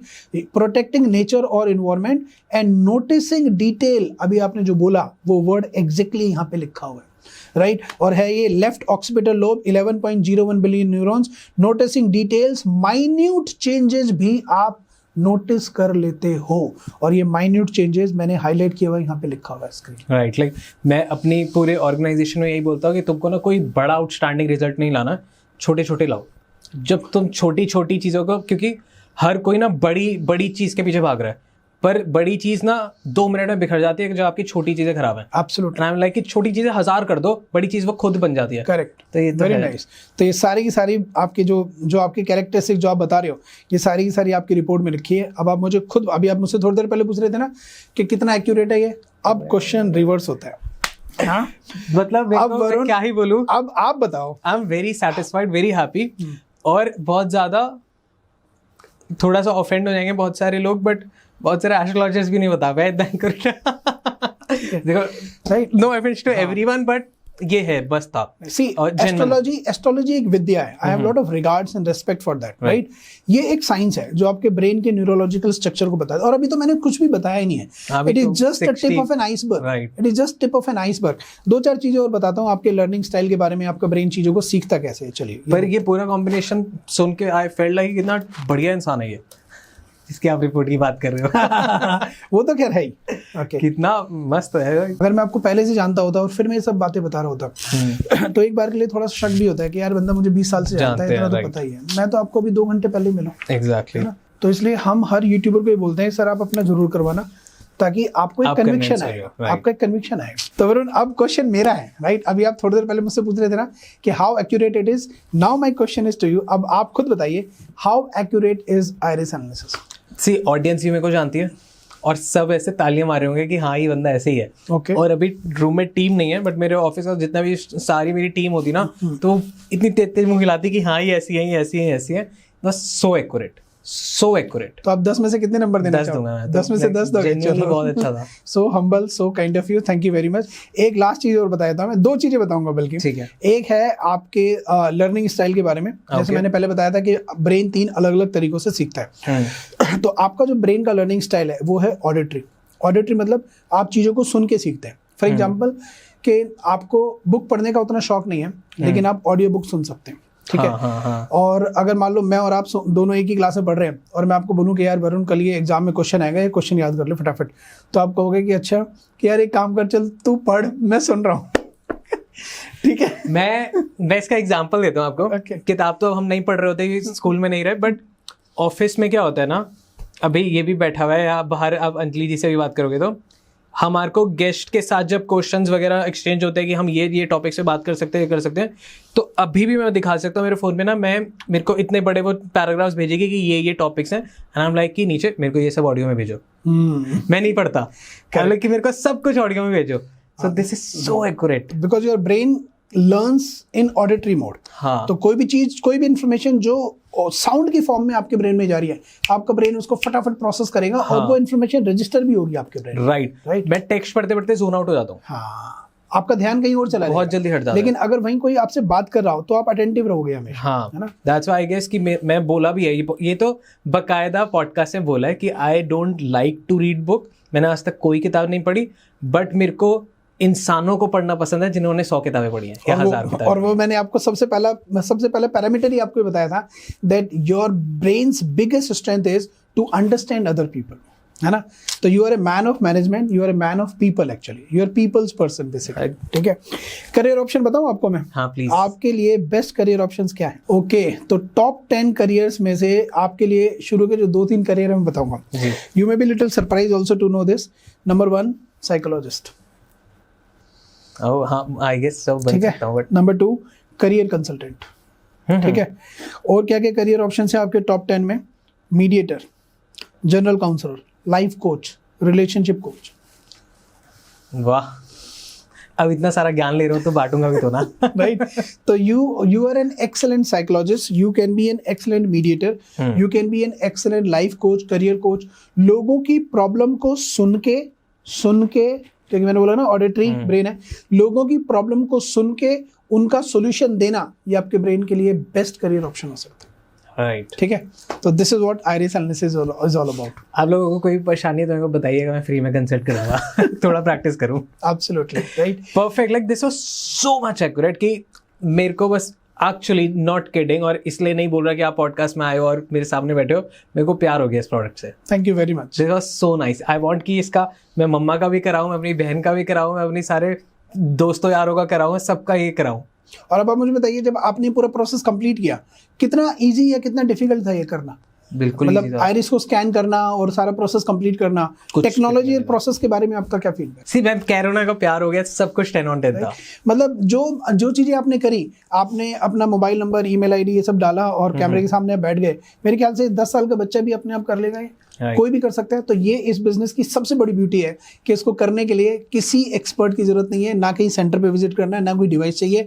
एक 10 साल का बच्चा भी अपने घर में बैठ के बड़े आराम से अपना आइरिस एनालिसिस कर सकता है, मात्र 2 या 3 मिनट के अंदर। कहीं भी बैठे हो, कोई भी है, एब्सोल्युटली किसी भी जगह पे आप कर सकते हो, बस आपको इंटरनेट चाहिए। I guess absolutely That's it. It's a global business basically. Right, congratulations. I just admire this कि इंडियन बिजनेसेस जब ग्लोबल बिजनेस बनाते हैं, एक तो ये मेरे को बहुत पसंद आता है। And I tell you, I want to tell audience कि व्हाई हम लोग बहुत कम पॉडकास्ट करते हैं बिजनेस के। आई वांट इट, बट हम बहुत कम कर रहे होते हैं। हम स्पिरिचुअल और ऑकल्ट साइंस के ज़्यादा करते हैं। बट क्यों मैंने आपको कहा कि सर प्लीज़ आप पॉडकास्ट पे आइए, मेरे को एक पॉडकास्ट करना है आपके साथ, just because of the technology. And जिन्होंने मेरे को रिकमेंड किया, like he is a very close friend, और जब उन्होंने ये टेक्नोलॉजी अपने बिजनेस में इंटीग्रेट करी एंड उन्होंने सब आपके बारे में बताया, तो आई वॉज लाइक कि मेरे को इनसे मिलवाओ, because I want to know कि पहली चीज़ तो आपने 3 महीने में इतना पैसा कैसे छापा, टू बी ऑनेस्ट, कि इतना पैसा आपके इस प्रोडक्ट के साथ इंडल्ज करके कैसे छापा। एंड दूसरा कि एक प्रोडक्ट क्या है, आई वांट टू नो कि ऐसा क्या टेक काम कर रहा है ऐसा। बट लेट्स, अब हमने पूरा आधा 1 घंटा हो गया जहाँ पे हम सिर्फ प्रोडक्ट की बातें कर रहे हैं, मेरी बात हो गई है बहुत सारी, सो आई एम फ्लैटर। और पूरी रिपोर्ट देखने के बाद मेरे को बस ये लगा कि कितना महान इंसान है ये। Just kidding. So I want to know the business side now, क्योंकि जब जैसे मेरे को उन्होंने बताया कि इतना उन्होंने 2-3 महीने में इतना रेवेन्यू का, नॉट से द नंबर्स क्योंकि वो थोड़ा सा उनके लिए अच्छा नहीं रहेगा, वो बोलेगा कि तुम नंबर के बता रहा है, बट कैसे मैं धंधा कैसे बना सकता हूँ इसके साथ? बहुत सिंपल है, देखो जी। ये बिजनेस, कोई भी व्यक्ति जो इस पॉडकास्ट को देख रहा है, मैं उसको मैसेज देना चाहूँगा कि अगर आप आइरिस एनालिसिस के बिजनेस को करना चाहते हैं, आइरिस एनालिसिस के बिजनेस से जुड़ना चाहते हैं, तो 2-3 बातें मैं आपको बता देता हूँ। ये बिजनेस, अगर आप इस बिज़नेस को करना चाहते हैं, तो इस बिज़नेस को करने के लिए किसी भी इंसान को ना तो कोई ऑफिस चाहिए, ना कोई स्टाफ चाहिए, ना कोई इंफ्रास्ट्रक्चर चाहिए, ना ही कोई टीम चाहिए। ये बिज़नेस 24/7 चलता है, अक्रॉस द वर्ल्ड चलता है, बिना किसी मैन पावर के। 100% ऑटोमेशन का ये बिज़नेस, ठीक है। अब अगर कोई इस बिज़नेस को करना चाहता है तो किस तरह से कर सकता है? पहली बात, हम आइरिस एनालिसिस की पूरी टेक्नोलॉजी, राइट, आपको वाइट लेबलिंग करके दे देंगे, ठीक है। तो दैट मीन्स पूरा का पूरा जो प्रोडक्ट, पूरा का पूरा जो सिस्टम है, वो आपको मिलेगा आपके अपने ब्रांड पे, ठीक है। तो ब्रांड हमारा नहीं होगा। तो ऐसा नहीं है कि आप हमारे ब्रांड के अंडर में काम कर रहे हैं या आप हमारे ब्रांड को प्रमोट कर रहे हैं। मतलब अब अगर मैं सपोज अडोनटॉक्स में करता हूं तो अडोनटॉक्स के ही अंडर आ जाएगा। एब्सोल्युटली। तो जितनी भी रिपोर्ट्स जनरेट होके आएंगी वो सारी की सारी अडोनटॉक्स के ब्रांड नेम पे आएंगी। हर एक रिपोर्ट के ऊपर आपकी कंपनी का नाम, address, phone number, mail ID, logo सब कुछ होगा। तो ब्रांडिंग सारी आपकी होगी। So it will be your own brand. Technology हमारी, ब्रांडिंग आपकी। तो you will be an independent brand owner, right. अब एज ए ब्रांड ओनर आप क्या कर सकते हो? आप 3 अलग अलग तरीकों से पैसा कमाओगे। नंबर 1, आप ये रिपोर्ट्स डायरेक्टली सेल कर सकते हो, जैसे कि मैंने अभी आपको करके दिखाई। नंबर 2, क्योंकि आपका अपना खुद का ब्रांड है तो आप अपने ब्रांड की फ्रेंचाइजीज दूसरों को बांट सकते हो, राइट। नंबर 3, जब ये फ्रेंचाइजीज आगे जाके रिपोर्ट सेल करेंगी तो इनके द्वारा सेल की गई हर एक रिपोर्ट के ऊपर आपको एक रॉयल्टी इनकम मिलेगी, जो कि 1000 रुपये पर रिपोर्ट, ठीक है। तो ये 3 तरह से अर्निंग सोर्सेज है आपके पास: direct selling of the report, appointing franchisees and royalty income from the franchisee sale. तो 3 तरह की अर्निंग्स होती हैं, ठीक है। तो ये है बिजनेस मॉडल, अपना खुद का ब्रांड बिल्ड करने का बिजनेस मॉडल, ठीक है। एक सीधा सवाल, बहुत bluntly I am asking because बहुत सारे लोग देख रहे हैं, बहुत सारे एक्साइटेड हो रहे हैं कि हमें भी ये बिजनेस करना है, हमें भी ये सब करना है। सो क्या पोटेंशियल है? मैं 1 महीने में कितना कमा सकता हूँ? मैं एनुअली कितना कमा सकता हूँ? और क्या लागत लग सकती है? ठीक है, तो पोटेंशियल की बात करते हैं। पोटेंशियल, जैसे कि मैं पोटेंशियल का आंसर देने से पहले मैं आपको एक इन्फॉर्मेशन देना चाहता हूँ। 2020 में गवर्नमेंट ऑफ इंडिया ने नेशनल एजुकेशन पॉलिसी इंट्रोड्यूस करी थी। हाँ। NEP 2020 बोलते हैं। कोई भी व्यक्ति गूगल पे जाके NEP 2020 का डॉक्यूमेंट डाउनलोड कर सकता है। नेशनल एजुकेशन पॉलिसी 22 के पेज नंबर 5 पैराग्राफ नंबर 2 और लाइन नंबर 1 वो मैं आपके लिए और आपकी ऑडियंस के लिए यहाँ पे रिकॉल कर रहा हूँ। तो national education policy page number 5 paragraph number 2 line number 1 क्या कहती है? Identifying, recognising and fostering the unique ability of each student. यानी कि government of India, Modi government खुद ये बात बोल रही है कि हर एक स्टूडेंट की यूनिक एबिलिटी को आइडेंटिफाई करो, उसको रिकॉग्नाइज करो और उसको फोस्टर करो, उसको नर्चर करो, राइट। तो गवर्नमेंट ऑफ इंडिया खुद इस चीज को इंक्रीज कर रही है, राइट। तो जहां तक बिजनेस पोटेंशियल की बात है तो बिजनेस पोटेंशियल अनलिमिटेड है। 0 से लेकर 100 तक कोई भी व्यक्ति अपना आइरिस एनालिसिस करा सकता है। लेकिन अगर हम सिर्फ स्टूडेंट्स को भी कैटर करते हैं जो कि 18 साल से नीचे के स्टूडेंट्स हैं, स्कूल गोइंग स्टूडेंट्स हैं, अगर हम उन स्टूडेंट्स को, उन बच्चों को भी टारगेट करते हैं तो बच्चे इंडिया में नहीं मिलेंगे तो कहाँ मिलेंगे, राइट। वर्ल्ड की सबसे लार्जेस्ट पॉपुलेशन वाला कंट्री है इंडिया, राइट। तो जहां तक पोटेंशियल की बात है तो पोटेंशियल तो अनलिमिटेड है, नेवर एंडिंग है, राइट। तो पोटेंशियल अनलिमिटेड है, नेवर एंडिंग है। अब बात करते हैं अर्निंग पोटेंशियल की। तो अर्निंग पोटेंशियल का ऐसा सीन है, मैं आपको बताना चाहूंगा कि अगर कोई भी इंसान अपने आप को 1 साल के लिए आइरिस एनालिसिस के बिजनेस में झोंक देता है जी। अगर कोई भी इंसान अपने आप को 1 साल के लिए आइरिस एनालिसिस के बिजनेस में झोंक देता है तो वो 1 साल के अंदर 1 करोड़ रुपए की आमदनी कमा सकता है। वाओ, इसमें कोई दो राय नहीं है। अब आप मुझसे पूछ सकते हैं कैसे, मैं आपको सिंपल इसका कैलकुलेशन बता सकता हूँ कि किस तरह से कोई भी इंसान आइरिस एनालिसिस के बिजनेस से 1 करोड़ रुपए की इनकम कमा सकता है, ठीक है। क्योंकि ये बिजनेस 100% ऑटोमेशन पे चलता है तो ऑन एन एवरेज एक ब्रांड ओनर डेली की करीब 3 रिपोर्ट सेल करता है। ये एवरेज है। ऐसे भी लोग हैं जो डेली की 5 या 6 रिपोर्ट सेल करते हैं और ऐसे भी लोग हैं जो डेली की 1 या 1.5 रिपोर्ट भी सेल करते हैं। तो हम जो लोएस्ट परफॉर्मर है उनको भी नहीं उठा रहे हैं और जो हाईएस्ट परफॉर्मर है उनको भी नहीं उठा रहे हैं, हम एवरेज परफॉर्मर को उठा रहे हैं जो कि करीब 3 रिपोर्ट पर डे है। एक कस्टमर 1 रिपोर्ट जनरेट करने के 5,555 रुपए की पेमेंट करता है, जैसे मैंने अभी आपके सामने करी थी पेमेंट। तो एक कस्टमर 5,555 रुपए पे करता है। इस 5,555 रुपए में से करीब 1,055 रुपए AI चार्जेस कट जाता है और उसको मिलता है 4,500 रुपए एक रिपोर्ट पे। तो अगर वो डेली की 3 रिपोर्ट बेच रहा है तो 4,500 इंटू 3 इक्वल टू 13,500 रुपए बनते हैं। तो ये बनती है उसकी डेली की इनकम। 13,500 रुपए मल्टीप्लाइड बाय 30 तो ये बनते हैं महीने के 4,05,000 रुपए। चलो 4 लाख कर लेते हैं राउंड ऑफ कैलकुलेशन पर्पस के लिए। 4 लाख रुपए पर मंथ मल्टीप्लाइड बाय 12 तो 12 चौक 48 तो ये बनते हैं 48 लाख रुपीस और ये है सिर्फ रिटेल इनकम, राइट। अब उसके बाद दूसरा जो मैंने बताया था अर्निंग सोर्स वो क्या है? फ्रेंचाइजी अपॉइंट करना। एक ब्रांड अगर एक महीने के अंदर सिर्फ 2 फ्रेंचाइजी भी अपॉइंट करता है, आप खुद बताइए, आप खुद मुझे ये बात बताइए वरुण, आप इतने सारे बिजनेस को कंसल्टेंसी देते हैं, कोचिंग करते हैं, राइट। तो किसी भी ब्रांड ओनर के लिए 1 महीने के अंदर 2 फ्रेंचाइजी बनाना कोई बहुत बड़ा रॉकेट साइंस है क्या? कोई अगर आप ही के पास आ जाएगा तो आप ही उसकी मदद कर दोगे, आप ही उसको कंसल्टेंसी दे दोगे, हाँ या ना? करेक्ट। तो दो फ्रेंचाइजी बनाना कोई बहुत बड़ी बात तो नहीं है। तो अगर कोई व्यक्ति सिर्फ 2 फ्रेंचाइजी बनाता है महीने में, राइट, सिर्फ 2, एक फ्रेंचाइजी पे उसको मिलता है 2 लाख रुपए, 2 फ्रेंचाइजी पे उसको मिलेंगे 4 लाख रुपए। तो 4 लाख रुपए हर महीना कमाएगा वो फ्रेंचाइजी से और 4 लाख को फिर आप 12 से मल्टीप्लाई कर दो तो 48 लाख रुपए हो गया। तो 48 लाख रिटेल से और 48 लाख रुपए फ्रेंचाइजी से। तो 48 + 48 equal to 96 lakh rupees.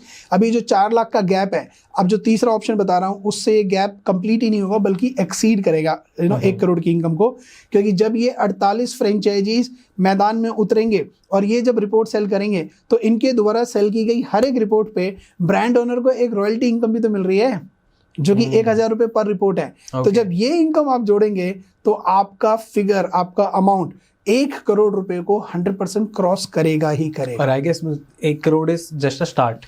Definitely आप अच्छे से डिजिटल मार्केटिंग करते हैं और आप कनेक्शन बिल्डिंग अच्छे से करना जानते हैं तो I guess sky is the limit. Simple blueprint है, somebody has to just follow it, right? Main problem क्या आती है? प्रॉब्लम आती है फॉलोअप की, मेन प्रॉब्लम आती है एक्शन की। अगर कोई व्यक्ति एक्शन लेने के लिए तैयार नहीं है तो भाई उसको तो भगवान भी नहीं जिता सकता, ठीक है। बहुत सारे लोग मेरे पास आते हैं, मुझे पूछते हैं कि सर मैं बिजनेस शुरू कर दूंगा पर आप जिम्मेदारी लेते हो, आप मेरा बिजनेस सक्सेसफुल कराओगे?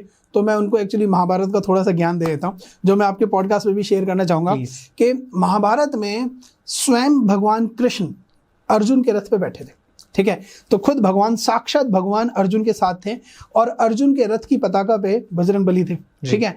तो आगे भी भगवान, पीछे भी भगवान, और उसके बावजूद भी अर्जुन को अपने हिस्से का युद्ध खुद लड़ना पड़ा, उसको खुद अपना गांडीव उठाना पड़ा और खुद महाभारत का युद्ध लड़ना पड़ा। और फाइनली उन्हें जीत तो मिली, लेकिन उस जीत में उन्होंने क्या खोया, क्या सैक्रिफाइस किया?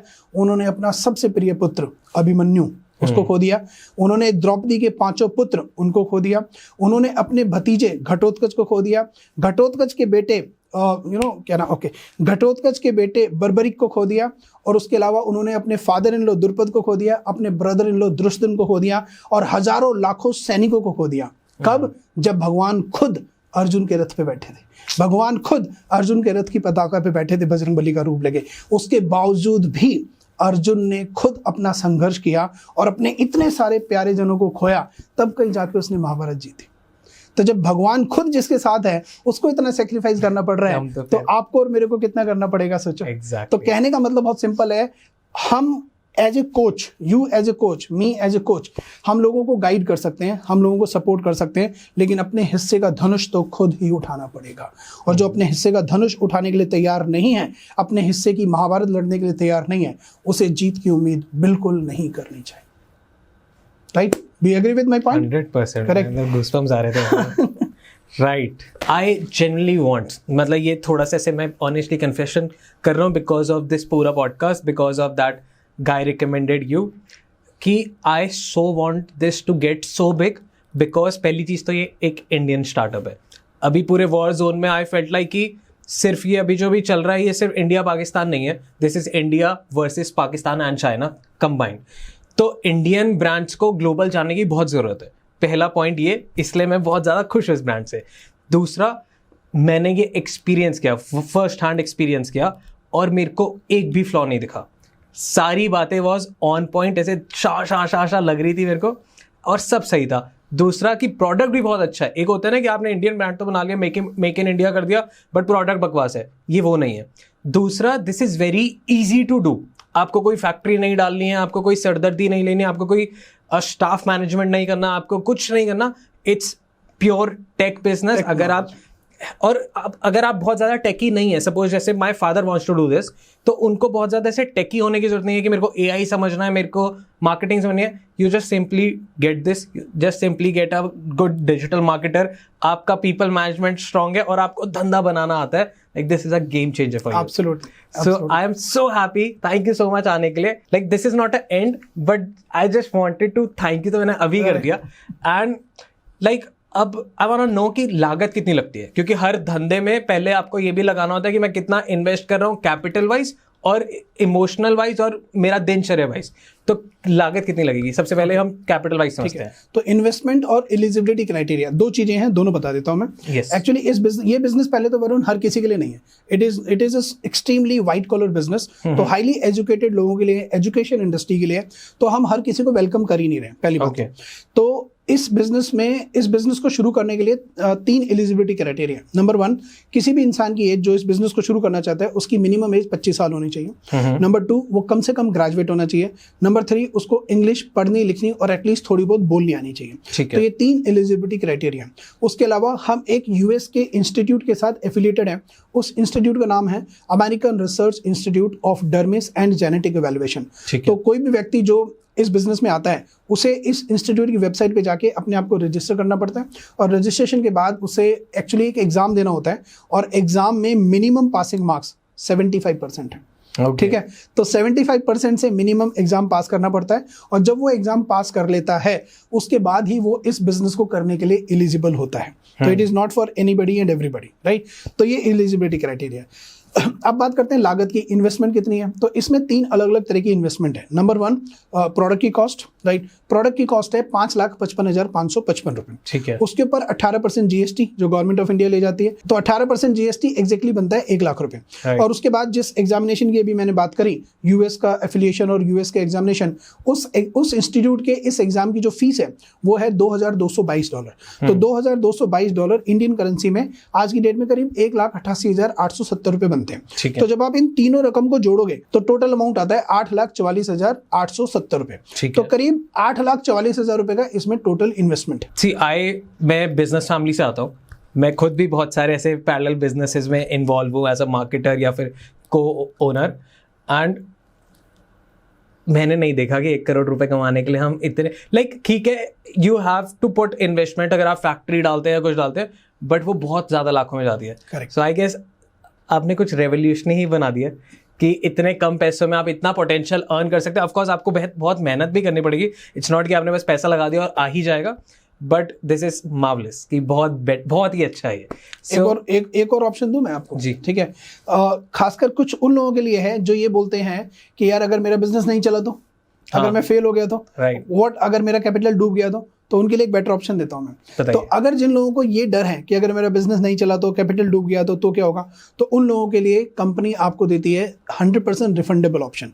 100% रिफंडेबल ऑप्शन कैसे काम करता है? अभी जो मैंने आपको ऑप्शन बताया वो नॉन रिफंडेबल है। 100% रिफंडेबल में ये अमाउंट डबल हो जाता है और कस्टमर हमारे साथ इन्वेस्टमेंट करता है 17 लाख रुपए का। 17 लाख रुपए का इन्वेस्टमेंट करता है और ये सारी टेक्नोलॉजी सब कुछ उसको मिलता है। 5 साल तक वो अपना बिजनेस रन करे और उस 5 साल के अंदर उसने जितना भी पैसा कमाया, चाहे वो रिपोर्ट सेल करके कमाया हो, चाहे वो फ्रेंचाइजी बेच के बनाया हो, या फिर वो फ्रेंचाइजी से रॉयल्टी इनकम अर्न करके कमाया हो, 5 साल में उसने जितना भी पैसा कमाया वो सारा पैसा उसका, और 5 साल बाद ये कॉन्ट्रैक्ट टर्मिनेट हो जाता है और उसका 17 लाख रुपए 100% वापस रिफंड। तो जिन लोगों को ये लगता है कि अगर मेरा बिजनेस नहीं चला तो क्या होगा, मेरे बिजनेस में पैसा डूब गया तो क्या होगा, अगर मेरा कैपिटल लॉस हो गया तो क्या होगा, तो बिल्कुल टेंशन लेने की जरूरत नहीं है। अगर किसी भी तरह का कोई फियर है तो फिर आप एक रिफंडेबल ऑप्शन लीजिए। 5 साल के अंदर, 5 साल में खूब अपना धंधा छापिए और 5 साल के बाद 100% पैसा आपको रिफंड मिलता है और शुरू में इसका एक एग्रीमेंट हो जाता है और 5 साल बाद की डेट का आपको एक पोस्ट डेटेड चेक भी मिल जाता है। So basically as a founder you are so sure about this? 100%, ठीक है। तो रिफंडेबल ऑप्शन भी है, नॉन रिफंडेबल ऑप्शन मैंने आपको बता दिया। नॉन रिफंडेबल ऑप्शन 8,44,870 रुपीज आता है। राइट, अब थोड़ा सा आई आस्क मोर बिकॉज आप डॉन टॉक्स पे आए हुए हैं एंड ये सब मैंने जैसे बोला था ये सब परिवार है। ओके, सो बहुत सारे लोगों को ये करने का मन करेगा, दे वांट टू कि हमें बिजनेस करना है, साइड बिजनेस करना है, मेजर बिजनेस करना है, दैट्स देयर चॉइस। बट जिन लोगों को करना है कुछ डॉन टॉक्स के लिए स्पेशल या कुछ भी, आई वांट दैट, थोड़ा सा ठीक है ग्रीडी इन सब के लिए मैं हो रहा हूँ। ठीक है, तो एक काम करते हैं, तो वरुण एडॉन टॉक के जो सब्सक्राइबर हैं, आपकी जो ऑडियंस है, उसके लिए कुछ स्पेशल चीज़ डेफिनेटली आपकी रिक्वेस्ट पे मैं कर सकता हूँ। और जनरली क्या होता है कि हमारा जो डिस्काउंट होता है वो सीमित होता है कि जिसमें हम 8.5 लाख रुपए में कुछ डिस्काउंट करके 5,55,555 रुपए तक दे देते हैं। बट क्योंकि you are very special to me, your audience is very special to me, और एक मजे की बात पता है क्या? मजे की बात ये है कि अभी आज ये वीडियो रिलीज हो रही है 30 मई 2025 को जी, और आज से ठीक 1 साल पहले 30 मई 2024 को हमारी कंपनी रजिस्टर हुई थी। ये एक इत्तेफाक की बात है, ठीक है। तो आज हमारी कंपनी को पूरा 1 साल हो गया है। तो आप ये कह सकते हैं कि आज हमारी कंपनी का पहला बर्थडे है। Brainographics global private limited, that's the name of the company, और ये कंपनी का रजिस्ट्रेशन सर्टिफिकेट है, आपकी ऑडियंस देख सकती है, ठीक है। तो आज हमारी कंपनी का पहला बर्थडे है, राइट। तो हमारी कंपनी की पहली एनिवर्सरी है, पहला बर्थडे है, और आज से ठीक 11 दिन बाद 10 जून को मेरा बर्थडे, राइट। तो 10 जून को मेरा बर्थडे है, राइट। तो मेरा ये आधार कार्ड आप स्क्रीन पे दिखा सकते हैं ताकि लोग रिलेट कर सकें। तो 10th June 1979, that's my date of birth. तो कंपनी के बर्थडे यानी कि 30 मई 2025 से लेके मेरे बर्थडे तक, जो कि 10 जून 2025 को है, तो इन 11 दिनों के बीच में अगर कोई भी व्यक्ति आपका ये पॉडकास्ट देखकर हमें अप्रोच करता है, तो उसके लिए इतना जबरदस्त डिस्काउंट मैं देने वाला हूं जो आप सोच भी नहीं सकते हो। और वो डिस्काउंट क्या है? उसके लिए सॉफ्टवेयर की जो कॉस्ट है 5,55,555 रुपए, वो एकदम 0, 100% free. Are you sure? 100% free, on camera बोल रहा हूं मैं। इमोशनल डिसीजन तो नहीं ले रहा? Not at all, not at all, not at all. बहुत ही इंटेलेक्चुअल डिसीजन है, क्योंकि मैं चाहता हूं कि आपके माध्यम से ये रेवोल्यूशन पूरी दुनिया में फैले। आप भी चाहेंगे मेरे ख्याल से, ठीक है। तो ये रेवोल्यूशन पूरी दुनिया में फैलना चाहिए, और हमारे देश में जो हर साल 10,000 बच्चे सुसाइड कर रहे हैं, उनको हम दोनों भाइयों को मिलके 0 पे लाना है। Are you there with me in this mission? Right, बहुत बड़ा नोबल कॉज भी है वो, ठीक है। तो इसीलिए 30 मई 2025 से लेके 10 जून 2025 तक कोई भी व्यक्ति जो इस पॉडकास्ट को देके हमें अप्रोच करता है, उसके लिए सॉफ्टवेयर की जो कॉस्ट है 5,55,555 रुपए, वो पूरी तरह से 100% वेव ऑफ। पूरी तरह से 100% वेव ऑफ, उसे कुछ नहीं देना। उसको क्या देना है, उसे सिर्फ एक एग्जामिनेशन फीस देनी है, क्योंकि यूएस का एक एग्जाम होना ही होना है। वो एक थर्ड पार्टी फीस है और वो फीस है $2222 प्लस जीएसटी। तो $2222 इंडियन करेंसी में लगभग 1,88,000 रुपए बनते हैं, प्लस 18% जीएसटी। तो 18% जीएसटी इसके ऊपर लगाएंगे तो लगभग 2,26,000 रुपए बनते हैं। तो 8,44,870 रुपए की जगह है सिर्फ और सिर्फ 2,26,000 रुपए देने हैं 30 मई कंपनी के बर्थडे से लेके 10 जून मेरे बर्थडे तक, only for these 11 days, that's all. Okay, so I don't know, आपके पास 10-11 दिन है, अगर मौके का फ़ायदा उठा लेते हैं तो उठा लीजिए। Thank you so much. I just want to add on this कि जो लोग ये 10 दिन का ऑफर मिस कर देते हैं, जैसे कि कोई बेचारे ने पॉडकास्ट बाद में देखा, तो उनके लिए वो वाले डिस्काउंट होंगे जो आपने बताया, जो 5 लाख उनके लिए फिर 5,55,555 रुपए। Okay. ये सिर्फ इन 11 दिन के लिए ही है, डेफिनेटली 11 दिन के लिए। तो बस आई गेस अब आपको पता है क्या करना है। 10 दिन है आपके, आई गेस 5-6 दिन है सोचने के लिए, और उसके बाद पैसा जुगाड़ करने के लिए, करने के लिए जो करना है। Thank you so much for this podcast, आने के लिए, टाइम निकालने के लिए। हैप्पी बर्थडे आपकी कंपनी को, आज का दिन में वो बर्थडे हो रहा है, 1 साल हो रहा है पूरा। Thank you. आने वाला आपके लिए हैप्पी बर्थडे इन एडवांस, पूरी डॉन टॉक्स की टीम की तरफ से और पूरी जनता की तरफ से। आखिरी सवाल पे आते जो मैं सबसे पूछता हूँ, कैसा रहा आपका एक्सपीरियंस है डॉन टॉक्स का? How was I as a host? My experience was absolutely great, top of the world, right? You are a fantastic human being. मैं ये नहीं बोलूँगा that you are a fantastic speaker or a fantastic businessman, क्योंकि मुझे ऐसा लगता है कि fantastic speaker, fantastic businessman से ज़्यादा fantastic human being होना बहुत ज़रूरी है। So you are a good human being।